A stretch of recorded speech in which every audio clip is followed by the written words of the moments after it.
सोलापूर शहरातील वाढत्या अवैध धंद्याविरोधात सामाजिक कार्यकर्ते सुहास विजय कदम यांनी आक्रमक भूमिका घेत पोलीस आयुक्त एम राजकुमार यांच्याकडे निवेदन सादर केले आहे। सोलापूर शहरात डान्स बार, मटका, स्पा सेंटरच्या नावाखाली सुरू असलेले कथित गैरप्रकार, अवैध दारू विक्री, शिंदी व्यवसाय, वेश्या व्यवसाय, जुगार, सट्टा बाजार तसेच जमिनीवरील बेकायदेशीर कब्जे यामुळे गुन्हेगारी वाढत असल्याचा आरोप त्यांनी केला आहे। यासारख्या गंभीर गुन्ह्यांमध्ये वाढ होत असल्याचा दावा करण्यात आला आहे। तसेच पोलीस आयुक्तालयातील एका अधिकाऱ्यावर अवैध धंदे चालवणाऱ्यांकडून वसूल केल्याचा आणि त्यांना आर्थिक पाठबळ दिल्याचा गंभीर आरोपही यावेळी करण्यात आला। या आरोपींची सखोल चौकशी करून दोषींवर कठोर कारवाई करावी अशी मागणी सुहास कदम यांनी केली आहे। मात्र निवेदनातील आरोपाबाबत संबंधित अधिकारी किंवा पोलीस प्रशासनाची अधिकृत प्रतिक्रिया अद्याप समोर आलेली नाही। दरम्यान अवैध धंद्यावर तातडीने कारवाई न झाल्यास मंत्रालयासमोर नग्न उपोषण आंदोलन करण्यात येईल असा इशारा सुहास कदम यांनी दिला आहे। राष्ट्रवादी युवक काँग्रेसच्या माध्यमातून सोलापूर शहरामध्ये 2 नंबर धंद्यासंदर्भातला जो वसूलदारांनी जो सुळसुळ ह्या सोलापूर शहरामध्ये घातला गेलेला आहे, त्या विरोधामध्ये आज राष्ट्रवादी युवक काँग्रेसच्या माध्यमातून पोलीस आयुक्त एम राजकुमार व पोलीस उपायुक्त प्रीतम यावलकर सरांना भेटून या ठिकाणी निवेदन देण्यासाठी आम्ही आलो होतो। परंतु सोलापूर शहरामध्ये अवैध धंद्याच्या बाबतीमध्ये निवेदन देण्यासाठी गेल्यानंतर आयुक्त साहेबांनी नाराजी व्यक्त करत माझं या ठिकाणी निवेदन घेतलेलं नाहीये। नक्कीच येणाऱ्या काळामध्ये राष्ट्रवादी युवक काँग्रेसच्या माध्यमातून हे निवेदन नाकारण्याचं कारण मला अद्याप समजू शकलेलं नाहीये, कारण की मला त्यांच्या मनामध्ये नेमकी खंत काय आहे हे मला आतापर्यंत कळलेली नाहीये। कारण की मी नेहमी ह्या सोलापूर शहरामध्ये पोलीस आयुक्त एम राजकुमार साहेबांच्या वर्दीचा त्यांचा मी आदर करत आलेलो आहे।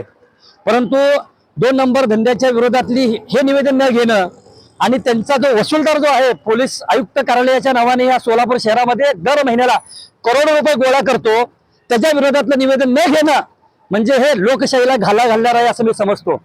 राष्ट्रवादी युवक काँग्रेसच्या माध्यमातून येत्या काळामध्ये सर्व पक्षीय सर्व संघटनेला एकत्रित करून ह्या सोलापूर शहरामध्ये हॅशटॅग मुख्यमंत्री देवेंद्रजी फडणवीस साहेब यांची ही भूमिका अशा पद्धतीचा एक उपक्रम ह्या सोलापूर शहरामध्ये राबवून संपूर्ण महाराष्ट्र मला दाखवून देणार आहे या सोलापूर शहरामध्ये कशा पद्धतीने अवैध धंदे चालून त्याच्यामध्ये करोड रुपयाची माया त्या ठिकाणी घेतली जाते। त्यानंतर सन्माननीय पोलीस उपायुक्त प्रीतम यावलकर सरांनी एक चांगल्या पद्धतीची भूमिका घेत त्यांनी निवेदनाची दखल घेतली, त्यांनी माझी सगळी बाजू ऐकून घेतली। कारण की मी त्यांना आल्यापासून मी त्यांना एकच विनंती करतोय की मी तुमच्या विरोधात नाही ना तुमच्या वर्दीच्या विरोधात नाही, सोलापूर शहरातील प्रत्येक पोलीस बांधव हा माझ्या एक आदराचा केंद्रबिंदू आहे म्हणून मी आतापर्यंत काम करत आलेलो आहे। परंतु दरोडेखोर वसूलदारांच्या विरोधामध्ये या ठिकाणी माझी लढाई आहे। मी 3 वसूलदारांची या ठिकाणी तक्रार केलेली आहे।